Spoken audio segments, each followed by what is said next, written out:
ल हेर्नुस् गाइजहरु यो युरोपको रंगीन साँझमा हामी दुईटा टक्क लाएर घुम्न हेर्ने हो पुरानो राजधानी सुमेत्रोमा छ सबै यो रमाइलो छ यता बारहरु चलिराखेको छ बिन्दास पाराले मजा लिइराखेको छ मान्छेहरु हामी पनि यो यसो छुट्टीको दिन यसो घुमौँ भनेर टक्क लाएर बजारमा आएको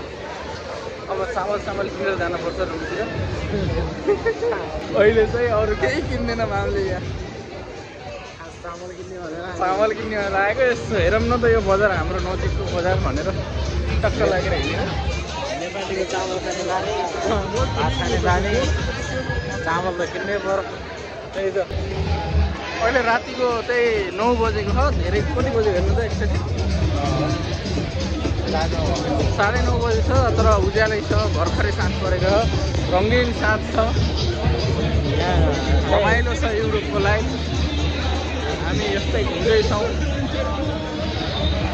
आवाज चाहिँ अलि डिस्टर्ब भयो होला कलमहरू चल्छ यतातिर छ केटाकेटीहरू छन् बच्चाबच्चीहरू छन् बिन्दास हिँडिराखेको छ बिन्दास पाराले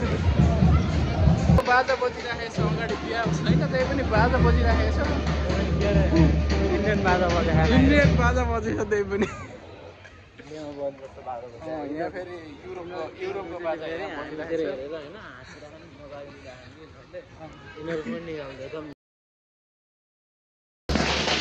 रातिमा टक्क लगाएर बाजा बजाएर बिन्दास पाराले रमाइलो बाजा गर्दै खानु छ सबैजना यस्तो मस्त बाजा बजाएर